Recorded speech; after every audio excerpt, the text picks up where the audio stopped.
O dahil po mga kababayan, sa madalas na pag-tantrums, pag-init ng ulo, pagwawala ni Inday, pinag-uusapan na ngayon ng mga eksperto yung psychological fitness ng Vice Presidente. Ano ba anya ito si Inday? Bakit ganyan siya mag-behave? Ano ba yung problema sa pagkatao ni Inday? Upbringing ba to?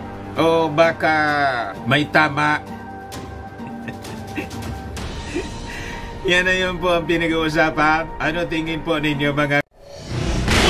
Nagbabagang mga balita at pagtalakay sa mga isyo na lipunan. Pulsa, opinyon, para at paglalantad sa katotohanan. Pulsa, what you see is what you get.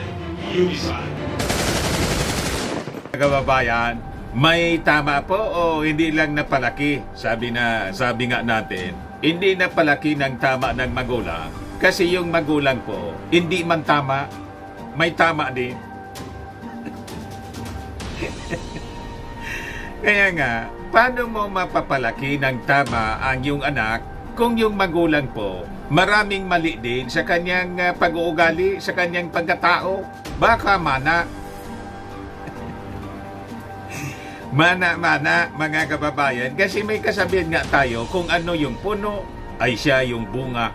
Ang ginagawa ng matatanda, kahit na mali sa mata ng bata ay tama. Di ba? Hindi napalaki ng tama. Kasi walang tama na magpapalaki. Kasi yung magpapalaki sa kanya o nagpalaki, may tama din.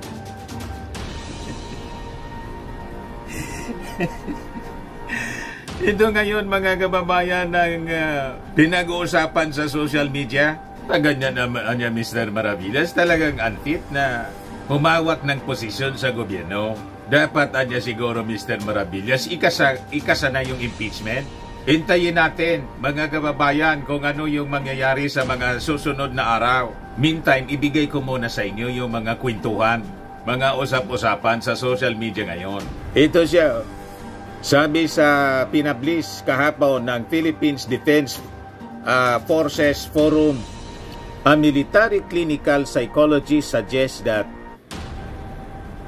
SWOH's recent outburst may go beyond typical temper tantrums often associated with prima donna complex.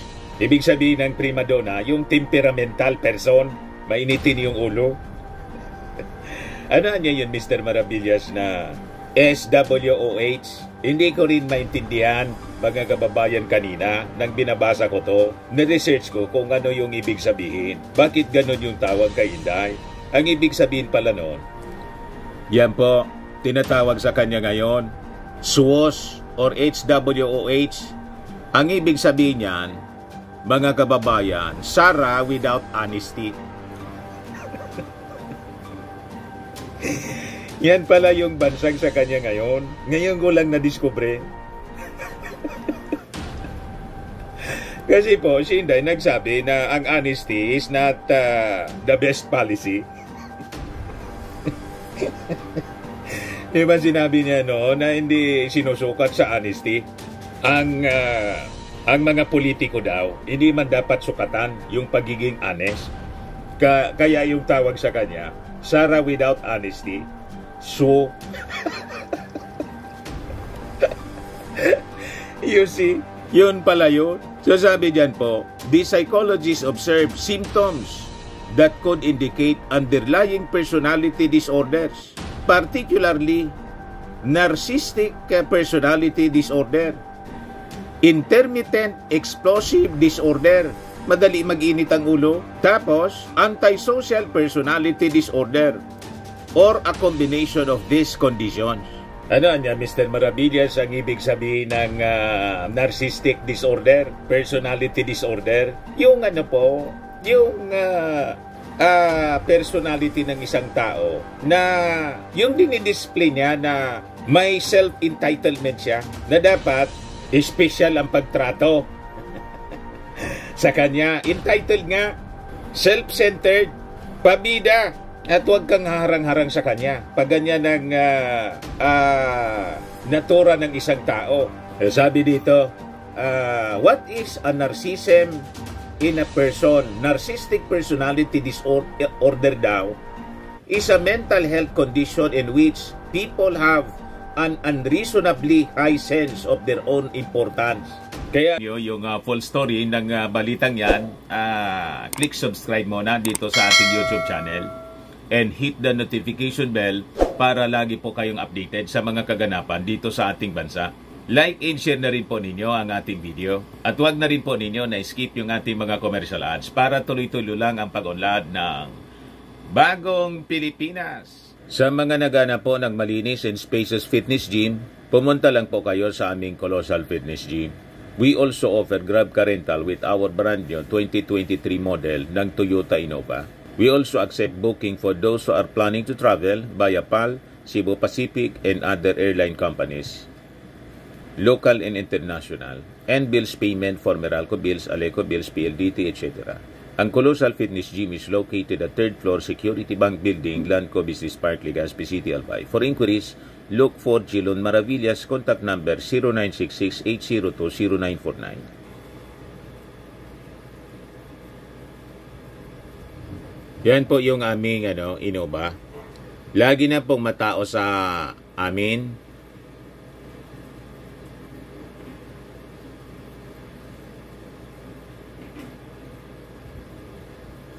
Yan po mga bagong clients namin. Napakaganda at colorful at napakalinis ng aming gym po. Pati mga foreigners po pumupunta sa amin, mga British tourist po sila dito sa Legazpi. Na-set up na rin po yung aming mga brand new gym equipment.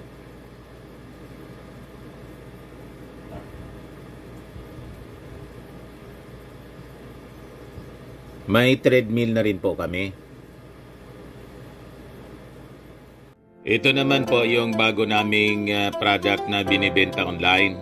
Eye Glow Serum, whitening po siya. Tingnan ninyo yung epekto sa aking anak na architect before and now. Yung mga inquiries po ninyo, dumiretso na lang kayo sa kanyang Facebook account, Riz Maravillas.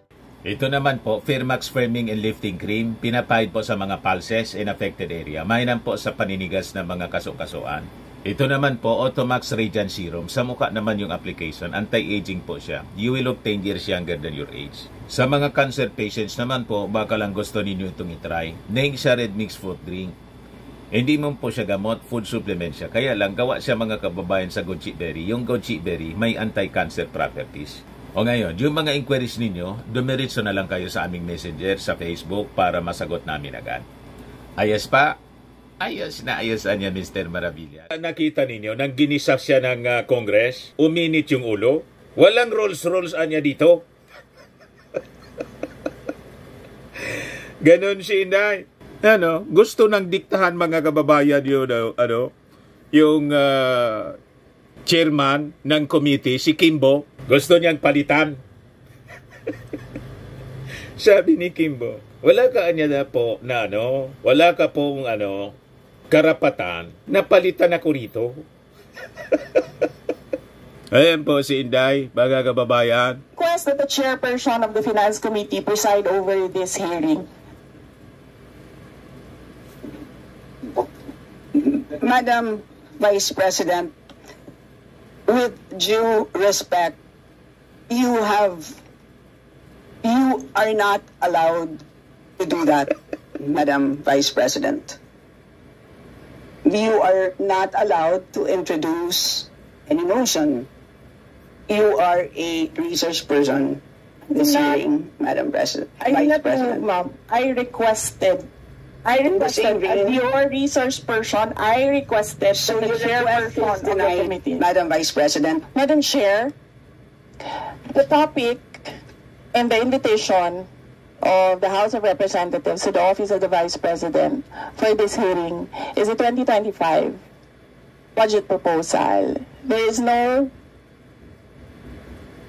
confidential funds in the 2025 budget proposal. Or for the information of the body, the letter that we sent, our Madam Vice President, reads as follows. In the second paragraph, we noted the following topics to be discussed. Item number 3 is comparative budget allocation and utilization rate from fiscal year 2019 to 2023. That's item number 3. So I can provide you copies of the letter. So clearly, confidential funds spent in 2022 falls squarely within that. Gustong patalsikin ni Inday, yung chairman ng committee.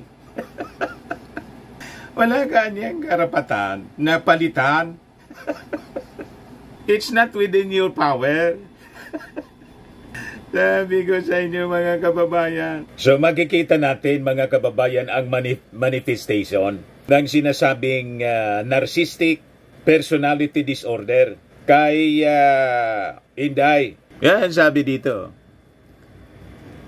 The psychologist observed symptoms that could indicate underlying personality disorders, particularly narcissistic personality disorder or NPD, intermittent explosive disorder, or antisocial personality disorder, or a combination of these conditions. O ngayon, saan ba nagmana? Saan ba ito na nakuwang pag-uugali ni Inday? Mga kababayan, sabi nga natin, kung ano ang puno, siya yung bunga. Biblical po siya. Yung tatay po, ganon. Ibigay ko sa inyo yung balita na may personality problem din yung tatay. Yan, pinagtanggol pa nga ni Inday. Filipino Star ngayon, April 20, 2016. Inday Sara ipinagtanggol si Duterte sa personality problem. Sabi dyan sa balita, magkaiba ang sinapit ng kasal ni Davao City Mayor Rodrigo Duterte at ng kanyang nasasakupan ayon sa anak niyang si Inday Sara Duterte Carpio. Sinabi ni Carpio, ni Inday,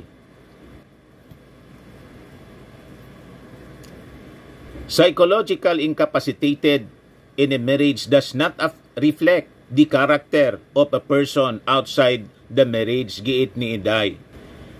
He's impulsive, he's selfish. Does his track record in governance as a public servant show that he is impulsive or selfish?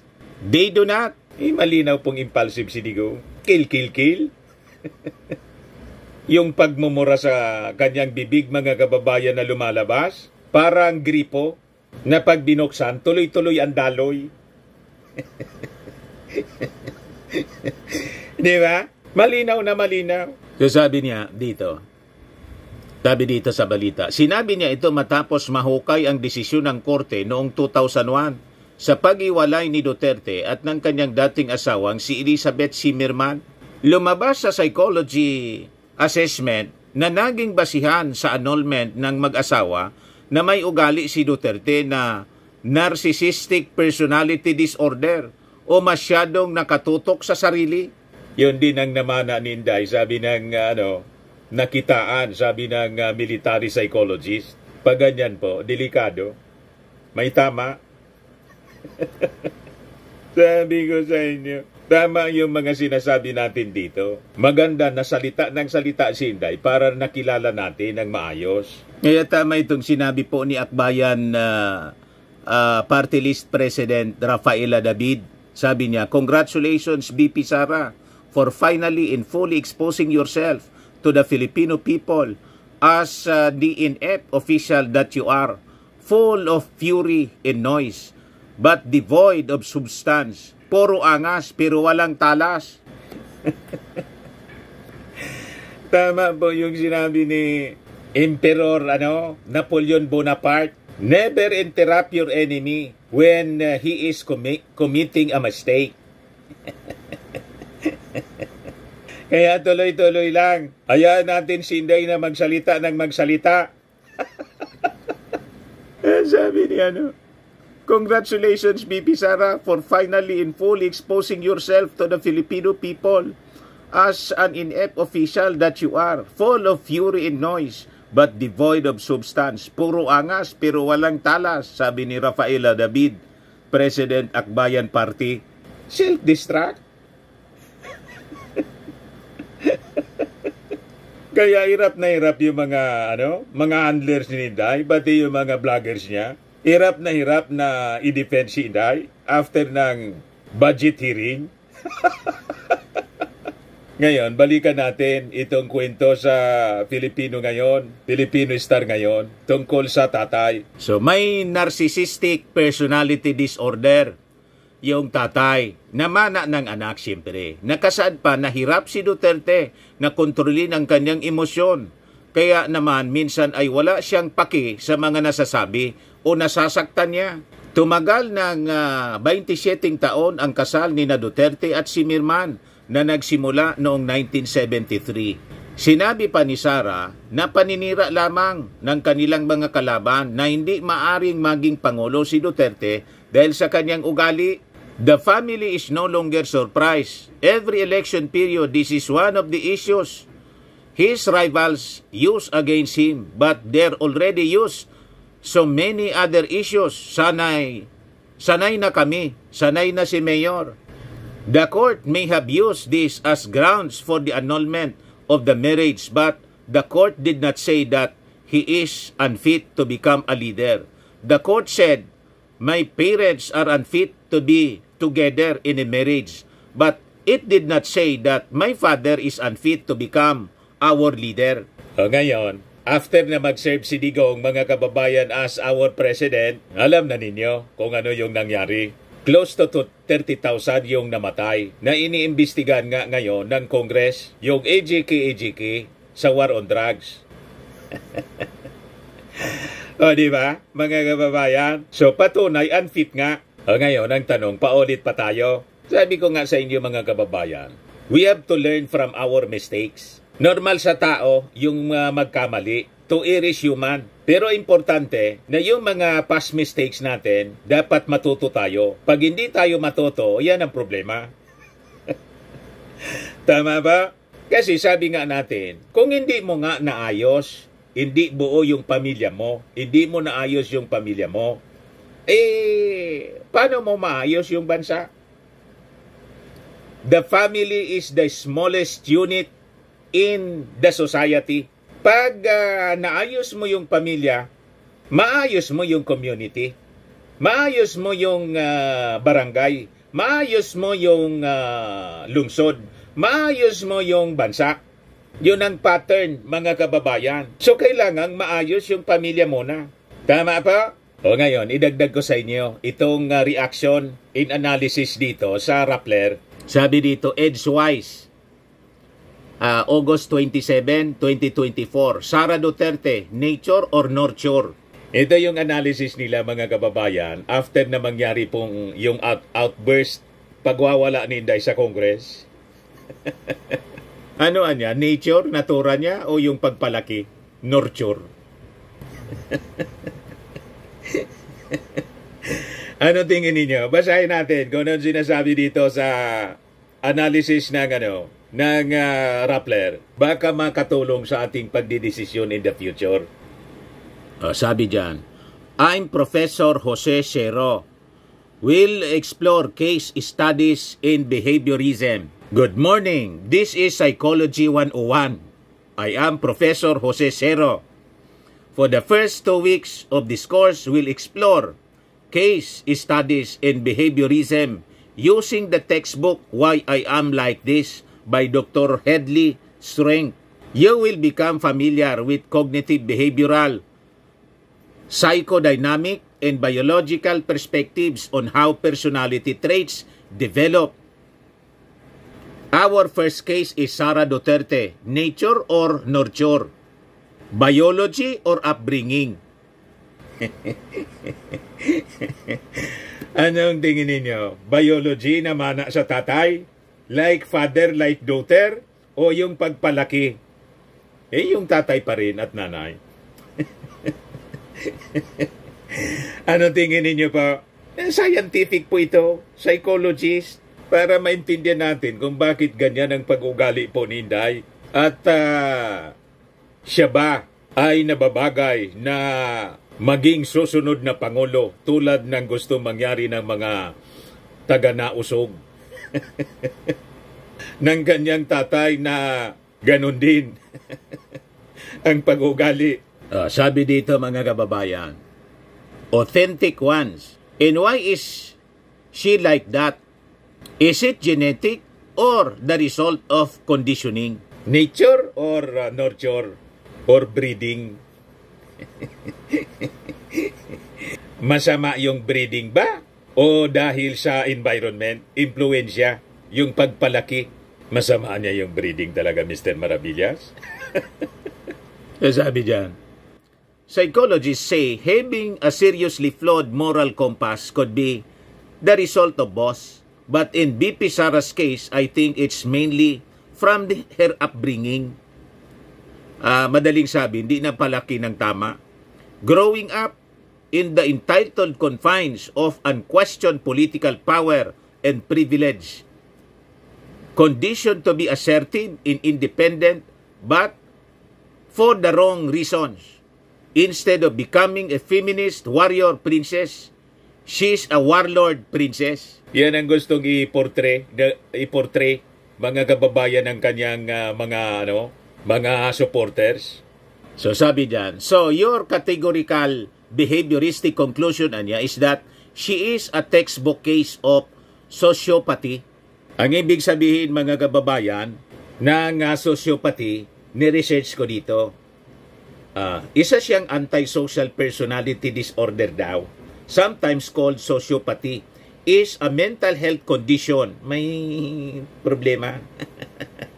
In which a person consistently shows no regard for right and wrong and ignores the rights and feelings of others. Nakita niyo pa?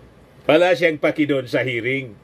Gusto niyang ibuli yung lahat doon sa Congress kasi siya vice presidente. Nakita ninyo ba? Mga kababayan, kaya sabi ni Chis Escudero, kinommend niya yung Congress dahil niya sa inyong patience.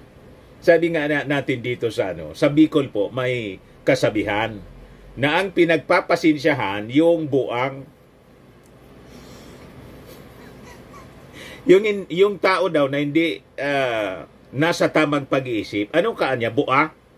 Kapag pasensyahan mi ka? An bua siya na, ang pinagpapasensyahan. Yan po ang matandang kasabihan sa Bicol. So, kung bako ka man bua, hindi ka baliw, natatapagpasensyahan ka. Bakit ka pagpapasensyahan kung nasa tama ka man ang pag-iisip?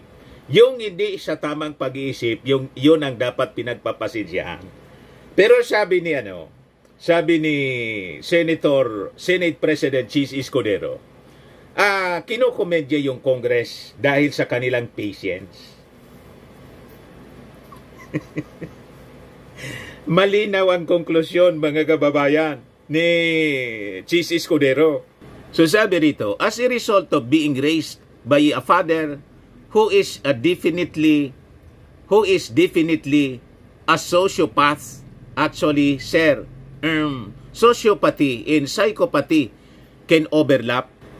Experts say psychopaths are sociopaths who are more dangerous, like mass murderers. So nagtaka pa kayo kung bakit yung tatay po ang order sa mga pulis, kill, kill, kill. Now you understand. Ito po yung paliwanag ng mga psychologists. So sabi dito, oh, Mr. Psicopante, you obviously don't agree. Vehemently, sir. Say what you will, guys. You say Ma'am Sara and Tatay Digong are psychopaths? Fine. But the Filipino people love them because they are authentic ones. Sabi dito, all right, class, that's all for today. Next week case study is Harry Roque, anxiety disordered or pogo multimillionaire. Class discussion po ito, 101. Psychology 101 by Professor Jose Cero. Ano tingin ninyo mga kababayan? May base yung mga conversation po, discussions doon sa Psychology 101. Ngayon, tingnan natin itong statement ni Inday noong galit na galit siya mga kababayan kay Trillanes. Ayan po. This was in 2022. Ay basta several years ago. Ito. Mismong post ito ni Inday. Sabi niya, "Leave me alone, Senator Trillanes.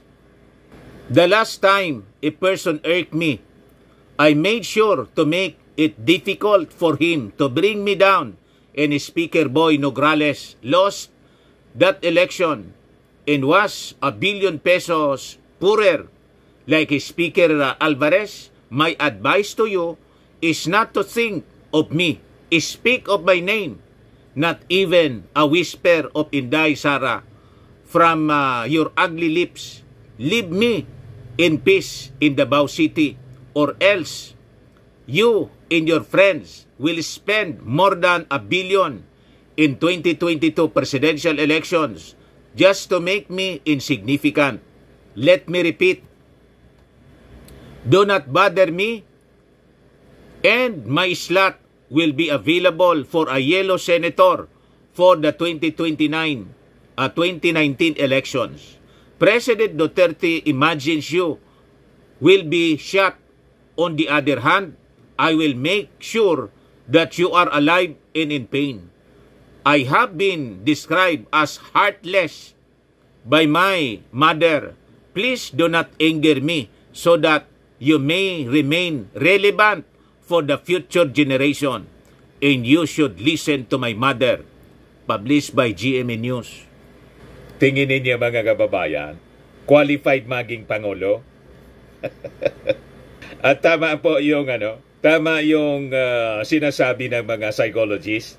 Ngayon, kung hindi pa kayo kumbinsido sa findings ng mga psychologists po sa kanilang studies based on observation at mga display of behavior ni Inday, pakinggan natin po uli yung budget hearing ng Office of the Vice President kung paano mag-behave si Inday. Yan po mga kababayan. To defend the budget in a question and answer format. I will leave it up to the House to decide on the budget submitted. Madam Vice President, we have 17 members listed for interpellation, and as you know, you've been here many times for our budget briefing, that this is an important part of the budget briefing. The GAA, the General Appropriations Act, is arguably the most important piece of legislation every year, at kasama po ito. Ang pagtatanong at pakikinig po sa sagot po ninyo ay napaka-importante pong input sa aming pong trabaho. So, yun po, kami po ay, we will proceed to ask questions. Madam Chair, my answer for every question will be, I will forgo the opportunity to defend the budget of the Office of the Vice President through a question and answer. And I will leave it to the House to decide on the budget submitted. So, magsasayang tayo ng oras dito, paulit-ulit yung sagot. That is acceptable to us. Unless I hear any objection, that is acceptable to us. Madam Chair, siguro first observation, no, yung on the budget for the 2024, yung Vice President na nagsabi, Madam Chair, na slow and low utilization. So nakita naman natin doon sa presentation. So yung utilization ay napakababa. Pero syempre comment ko lang, no, mas mabilis siya sa confidential funds. 100% in 11 days. Madam Chair, since you allowed her a snide comment, you will allow me a snide comment as well. I don't recall hearing a snide comment, Madam Vice President. Ang snide comment, that's a matter of judgment. So please proceed Secretariat, Madam Chair, I would like the Secretariat to repeat the first 3 lines of the comments. Point of order, Madam Chair. Point of order, Madam Chair, kasi parang... So let's please proceed with the answer. Point of order, Madam Chair, kasi parang siya yung nagpe-preside eh. You allowed her a snide comment and then you will not allow Please wait a snide comment. Excuse me, our members and our guests. I warn you. Please wait. Don't go into this rabbit hole. Please wait to be acknowledged before you speak. I request that the chairperson of the Finance Committee preside over this hearing. Matindi po. Madam Vice President, Confirm po talaga. with due respect, you are not allowed to do that, Madam Vice President. You are not allowed to introduce any motion. You are a resource person this hearing, Madam President. I did not move, ma'am. I requested as your resource person, I requested So the your request chairperson is of the denied, committee. Madam Vice President. Madam Chair, the topic and the invitation of the House of Representatives to the Office of the Vice President for this hearing is the 2025 budget proposal. There is no confidential funds in the 2025 budget proposal. For the information of the body, the letter that we sent our Madam Vice President reads as follows. In the second paragraph, we noted the following topics to be discussed. Item number 3 is comparative budget allocation and utilization rate from fiscal year 2019 to 2023. That's item number 3. So I can provide you copies of the letter. So clearly, confidential funds spent in 2022 falls squarely within that. Ang nakuha ko na nasabi kanina Confirm. ni Representative Luistro. yes, is that wala siyang time na isa-isahin per letter yung letter namin sa Commission on Audit on why the requested documents should not be released to Congress. Pero nakahanda na yung mga sagot niya sa lahat ng arguments namin sa national security, sa due process, and sa separation of powers. Is this part ba of what you said earlier, Representative Kimbo, let's stick to the plan? Yun yung narinig ko sa iyo kanina. Kasi kanina, very clear ang sinabi naman po, there was a plan, stick to the plan. Wala rin po ako natatandaan. I kept saying, let us all stick to the issues, which is the budget. So yun na lang po. Noong nagsagutan na kayo, ikaw, Representative Kimbo, tsaka Representative Castro, about the 11 days, 19 days, ilang days na yon ng utilization, nakita ko na that was the start of an attack against the Office of the Vice President, and i-hinge yung attack on the confidential fund use. So nakita na namin yung timelines and nakita na namin yung kumbaga script sa narrative ng attack on the Office of the Vice President with regard to confidential funds.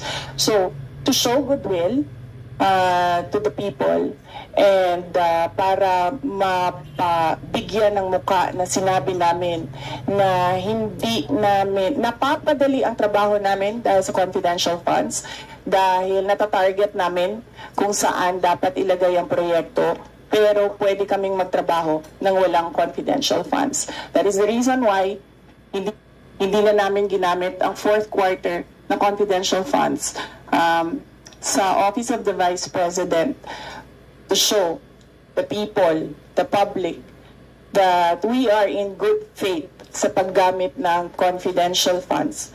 And we are true to our word na sinabi namin na napapadali ang trabaho, pero pwedeng i-give up yan. Kanina po nabanggit ang pangalan ko, kasama ni Kong Franz, nung meron pong nagtanong kung bakit may 125 million para sa fourth quarter, taong 2023, na hindi po ginamit ng ating pangalawang Pangulo.